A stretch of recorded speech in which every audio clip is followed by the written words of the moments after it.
So, before I begin today's news segment, I'd first like to dedicate this time to the passed away Saturo Iwata, the former president of Nintendo. His contributions to the gaming scene are still felt even to this day, and he helped me grow as someone to come to appreciate and cherish video games, and I can't thank him more for basically kind of inspiring who I am to be as a person. So, I'd like to thank Satoru Iwata, and rest easy. Nintendo's still in pretty good hands so far.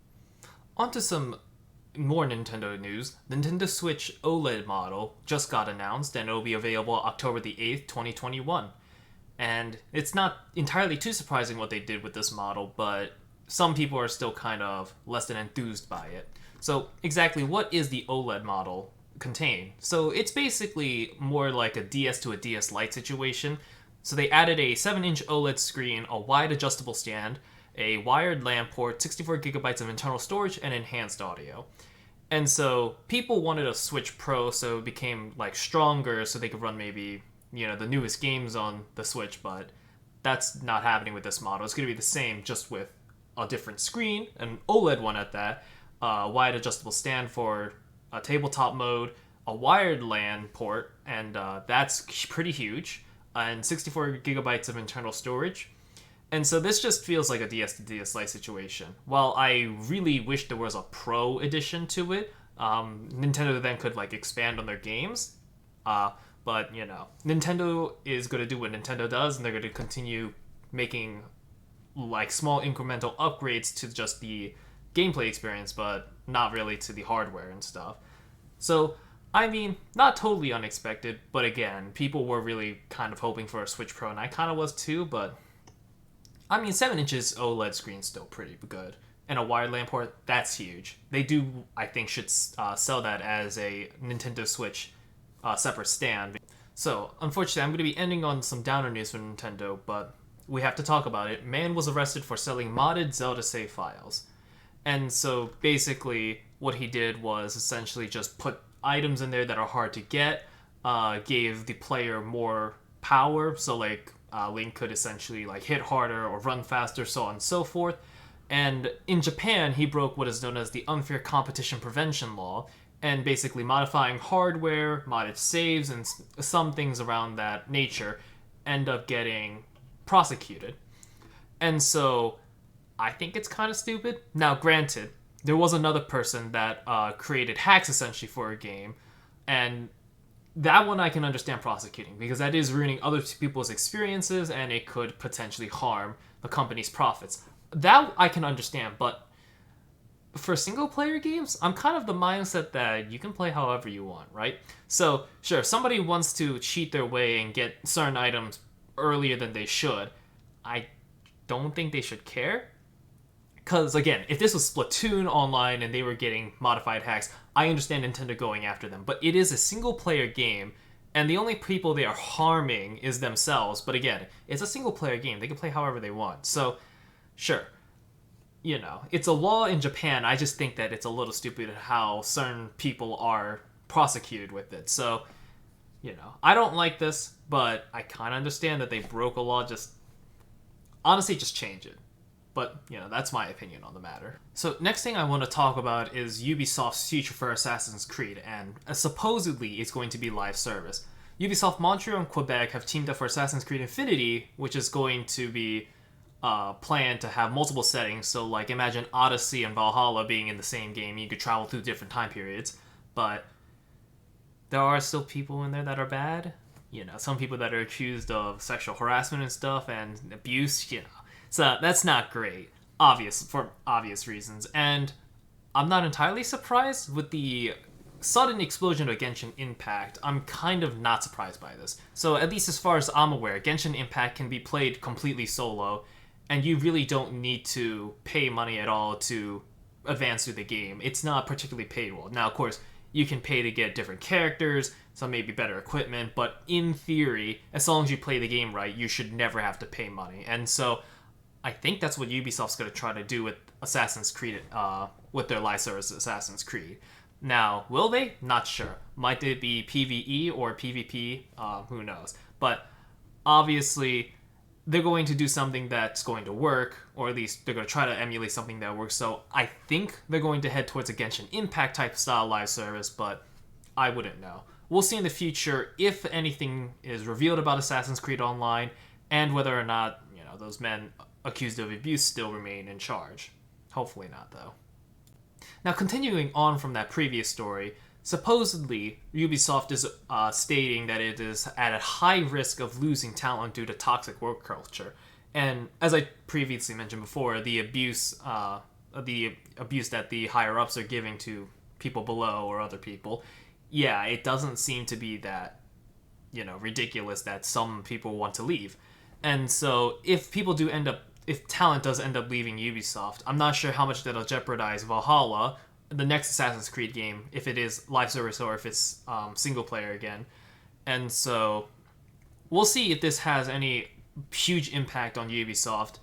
But knowing Ubisoft, they're probably still going to push out a game and people are still going to buy it, so it's probably not going to hurt them overall, but it probably will lower the quality of the games overall. On to some more Microsoft news. I'm going to first talk about Psychonauts 2, and they will have an invincibility toggle to enable all ages, all possible needs to enjoy the game.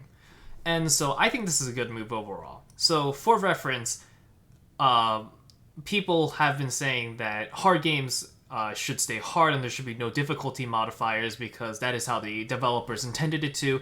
And then some people then would say, but other people might not have the time to play it and they just want to enjoy the story and the gameplay, but, for example, Dark Souls is too hard.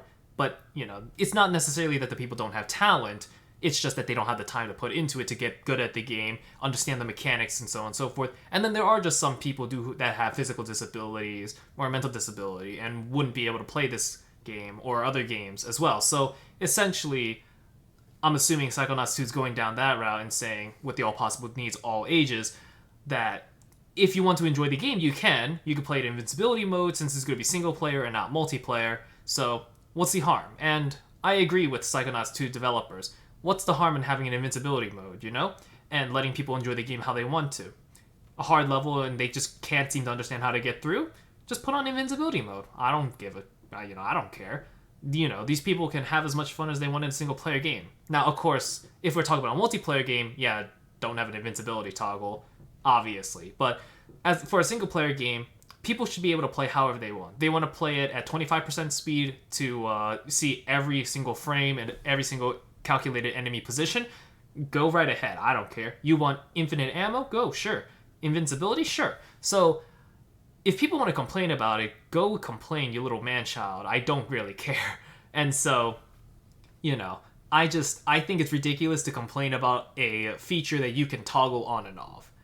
So, people will still probably complain about this, but, people need to enjoy games. And so if this helps them enjoy it and, continue their love with video games, go right ahead. Turn on that invincibility toggle. I'm not going to shame you. Other people might, but they're insecure.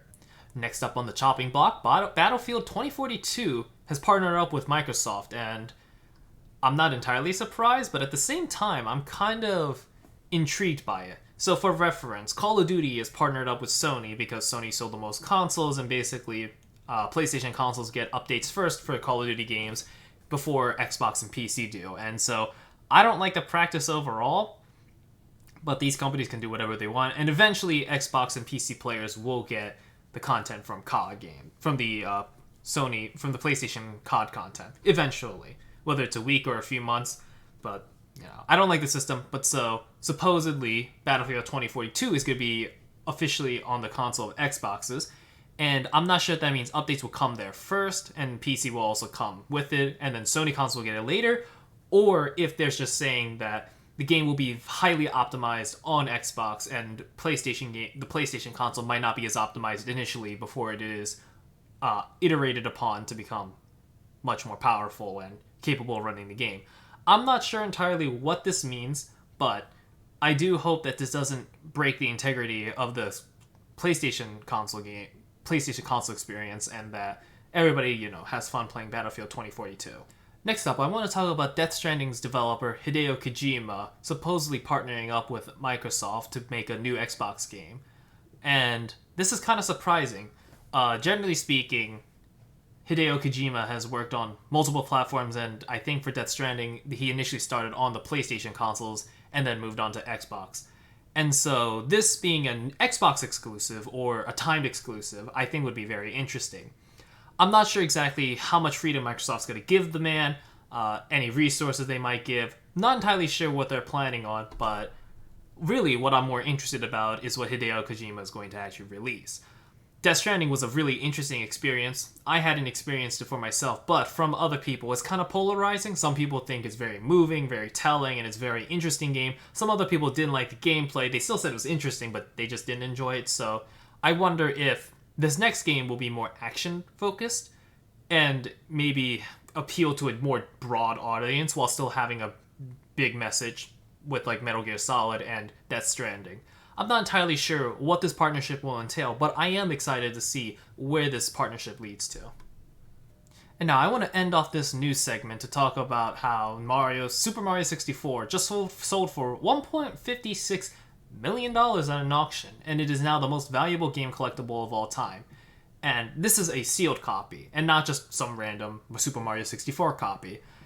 And I think the money could just be better well spent, but again, it's not my money. You can do whatever you want with it. And so, obviously, somebody wanted to spend $1.56 million for a sealed copy of Super Mario 64, and they can go right ahead. Now, onto money well spent, in my opinion. Doctors Without Borders will receive a donation of almost $3 million thanks to SGDQ, and I think this is great. Doctors Without Borders will get the money, people will get help, and the gaming community essentially just helped out. Rise up, gamers. And so, this is a wonderful thing, and I hope this continues. Speedrunners are great people. Zen92, for example, great person. And $3 million to a good cause? I mean, what's the harm? So, I think this is great, and I hope this continues on for many more Summer Games Done Quick and other Games Done Quick events. So, I want to end off the segment by saying I'm kind of surprised that all this news came out. I thought the Nintendo Switch OLED model or the Pro Edition was never going to come out, and that it was all just a fever dream concocted by everybody that wanted a Nintendo Switch Pro or just a new iteration of the Nintendo Switch. And there's also a ton of news about the whole gaming scene as a whole, with SGDQ making a ton of money for Doctors Without Borders, Psychonauts 2 having an invincibility mode, and Microsoft and EA banding together for Battlefield 2042. Kind of surprised about all this news coming out, but, I gotta keep the lights on somehow, so I like the fact to get some news to talk about. And so, I think this is quite great, and I hope that more news comes out that's good, and not the Zelda Breath of the Wild modder gets arrested. I still really think that's kind of stupid, because it is a single-player game, but, that's whatever. So, everybody stay safe. Like, comment, favorite, subscribe, and hit that ring bell notification thingy to get all notifications for my videos, and I'll see you all next week.